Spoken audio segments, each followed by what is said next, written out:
Dan sekarang ini kita akan berbicara berkenaan bagaimana usaha kita untuk mentransformasikan ekonomi digital di luar bandar. Ya, betul. Memang daripada kalau kita tengok dalam persidangan APEC ni, memang perkataan digitalisasi itu sangat-sangat penting. Dan bila kita berkata mengenai transformasi ini, bukan sahaja di luar bandar, malah di bandar juga. Tapi hari ini tumpuan kita nak berikan kepada usaha bagaimana kita nak mentransformasikan ekonomi ini di luar bandar. Jadi kita nak bersama dengan Encik Wan Muhammad Hisham Wan Hawari, Ketua Pegawai Eksekutif. Assalamualaikum. Assalamualaikum warahmatullahi wabarakatuh. Baik, bila kita berbicara berkenaan transformasi ini, ianya pasti melibatkan secara keseluruhan, melibatkan ataupun meliputi aspek dari sudut inklusif, sama ada di bandar maupun di luar bandar. Ianya memberi impak kepada keseluruhan masyarakat. Jadi bagaimana, apa antara strategi utama yang telah dilakukan untuk kita melakukan transformasi digital ini sampai kepada masyarakat di luar bandar? Terima kasih sekali lagi. Assalamualaikum, selamat pagi. Pertamanya, apa yang telah kita buat, kita identify lah. Actually, di luar bandar ni kita ada banyak produk daripada petanak, peladang, petani ataupun perikanan. Tapi kita dapati barang-barang ni dia tak sampai terus kepada pengguna di bandar maupun di luar bandar. So, apa yang kita ada ialah kita nak rapatkan jurang ekonomi tersebut. Untuk rapatkan jurang ekonomi tersebut, kita perlukan e-digital lah ataupun e-ekonomi. Ini akan membantu untuk merapatkan jurang ekonomi luar bandar. Pada masa yang sama, produk-produk diorang ni boleh sampai terus kepada pengguna atau pembeli, dan pada masa sama kita boleh meningkatkan dia punya ekonomi, atau kita nak optimize, dalam bahasa Inggerisnya leverage dia punya income. To the max. Jadi tak adalah lagi diorang menghadapi sosioekonomi yang tertekan bila perikanan tak ada ataupun pertanian tak menjadi. Bila ekonomi diorang dah okey, mana diorang ada simpanan. Jadi yang tu kita nak buat. Bermakna e-digital kita inilah produk dia daripada bahan mentah tadi sampai ke hub prosesan, sampai kepada pembeli melalui platform e-digital dan combination fizikal itu sendiri. Bila kita bercakap mengenai transformasi, ia memerlukan satu fasa ke fasa dan juga penerimaan, terutamanya orang daripada luar bandar ini. Bagaimana sebenarnya kita nak mengajak mereka semua untuk melakukan perubahan ini? Nak mengajak ni memang agak macam mana kita kata, tough juga lah.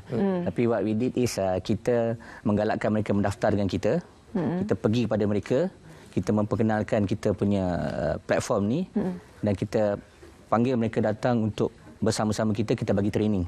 Siapa yang mendaftar dengan kita akan mendapat training bagaimana nak berniaga online, dan juga kita membantu mereka dari segi penyiapan, pemprosesan bahan-bahan mentah tersebut untuk sampai kepada pengguna. So maknanya kita di Seldeck ni bukan hanya you tengok pada e-platform tersebut ataupun portal, tapi daripada fizikal tersebut, bahan mentah tersebut nak sampai kepada pengguna pun kita bantu. To that extent, that's what we are doing. So kita bukan hanya sediakan platform atau aplikasi saja, tapi training, perniagaan itu sendiri kita bantu daripada awal sehingga akhir. Jadi bagaimana melalui aplikasi ini dapat membantu usahawan-usahawan di luar sana, khususnya di luar bandar yang mempunyai barangan-barangan seperti mungkin ada yang peraikan, ada yang bekerja sebagai petani, tapi mereka tak tahu nak memasarkan produk mereka. Jadi bagaimana melalui aplikasi ini membantu mereka? Melalui aplikasi, sebelum sampai ke aplikasi, kita akan membantu mereka untuk memproses sampai pembungkusan. So kita akan partner dengan mereka ataupun kita bantu. Selepas daripada situ, kita akan dapatkan produk-produk mereka di atas talian. Lepas dah register atas talian tu, kita akan pasarkan di atas talian lah. Kalau you all boleh buka seldeck.com.my, you akan nampak. Daripada situ kita boleh memilih. Kalau you tengok, saya ada buka kat sini. Kalau you tengok ni, Seldeck. So these are the products lah. Kalau you tengok, ikan ni dah combo. Ada yang asing. Kita ada macam-macam kan. Kita kadang duduk dekat bandar bekerja, tak sempat nak tengok kan, nak masak kat rumah kan. Husband orang cakap, aku nak makan ni je ke. So what we do is you take the combo lah. By the time you sampai rumah, you masak je apa yang you rasa dah ada dalam combo. Macam-macam ada. Kalau you tengok ni, itu kita ada promotion di Deepavali. So kita masuk di Deepavali. Fresh Market, kita klik Fresh Market. Immediately ada macam-macam. Wow. To the extent kita ada health and beauty pun, produk-produk lokal. Ni semua adalah barangan Malaysia. Kita cuba support juga KPDN Hub. Barangan-barangan kita punya platform ni pun dibangunkan oleh lokal juga. So 100% local brand. Faham? Menarik. Kan? Sebab pasar tani dan juga pasar basah dibawa terus ke telefon pintar anda. Jadi memang segar lah semua. InsyaAllah. Okey, kita tahu sekarang ni ada pelbagai lagi platform-platform selain daripada ini. Perbezaannya berbanding platform yang lain? Okey, perbezaan dia mungkin persamaan ada sikit seperti Lazada dan Shopee. Okey. Kita ni adalah market online space. Maknanya kita macam supermarket lah.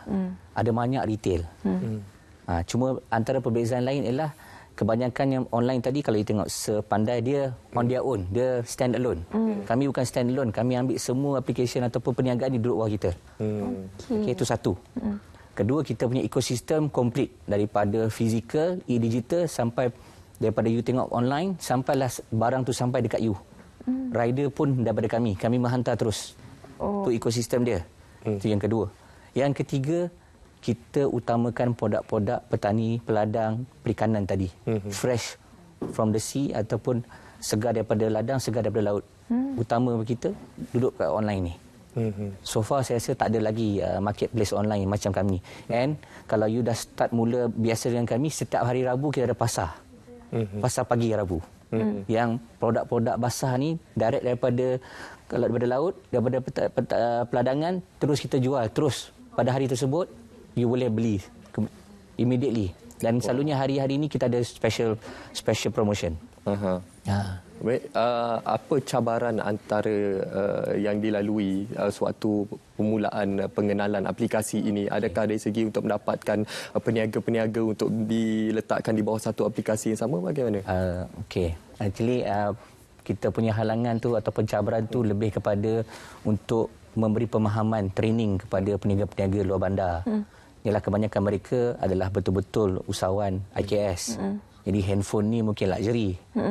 Application di telefon mungkin bukan benda biasa pada mereka. So kita kena bagi training. Training kat situ satu cabaran.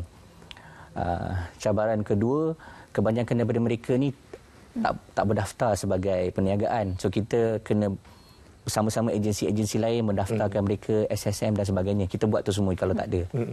Tapi cabaran seterusnya actually ketika COVID lah. Sebab kita concentrate more to luar bandar. Tapi at the same time kita dapati bandar sendiri memerlukan kita punya aplikasi ni.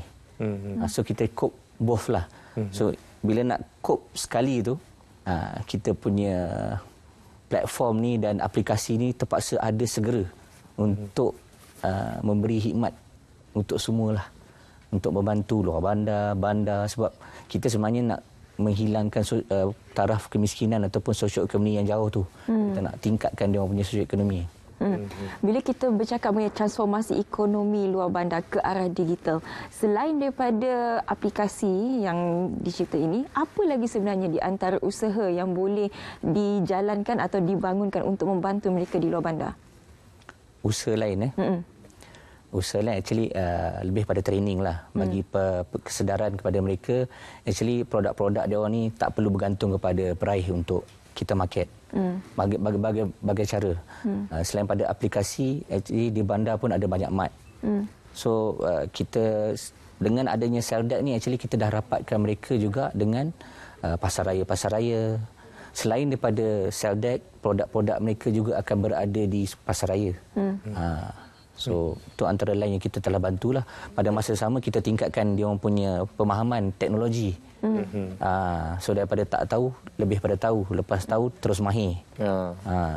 Itulah antara hikmah daripada pandemik COVID-19 ialah dari segi digitalisasi daripada masyarakat yang tidak peka terhadap telefon pintar, penggunaan telefon pintar ataupun digitalisasi ini, mereka menjadi masyarakat yang peka sekarang ini akibat daripada pandemik COVID-19 ini. Jadi bagaimana melihat situasi semasa pandemik COVID-19 ini dalam membantu mempercepatkan proses digitalisasi dalam negara dan juga sekaligus memberi impak kepada usahawan-usahawan di luar sana untuk mereka menjana perawatan untuk memperluaskan lagi produk-produk mereka. Betul. Bila you cakap macam ni, bagi saya take it as a statement also sebab kita dapati penerimaan tu sangat baik.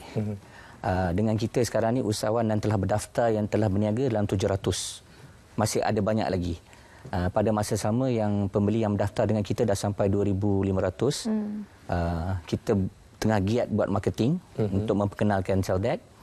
And then juga produk yang ada dekat kita sekarang ni yang telah dipasarkan adalah 7,500 produk. Wow. So kita pada hari ini nak memohon rakyat Malaysia tengok, especially Klang Valley, sebab kita akan bermula daripada sini. Sebab COVID ni actually membantu bukan hanya luar bandar, orang yang tahap kemiskinannya yang tinggi di bandar juga ramai berdaftar dengan kita. So kita boleh move forward lah, belilah dengan kita. Beli dengan kita, and then you will see selain daripada kami telah menyediakan platform ni untuk merapatkan jurang peniaga-peniaga ni kepada you all, between tip of your hand aja lah nak beli. So support supaya produk-produk ni boleh terjual dengan sendirinya dengan lebih cepat. Baik, insyaAllah. Terima kasih Encik Muhammad Wan Muhammad Hisham Wan Hawari, Ketua Pegawai Eksekutif Kandang Sudi, berkongsi dengan kita bagaimana nak mentransformasikan ekonomi luar bandar ke arah digital. Terima kasih sekali lagi. Terima kasih. Baik, seterusnya kita akan bersama dengan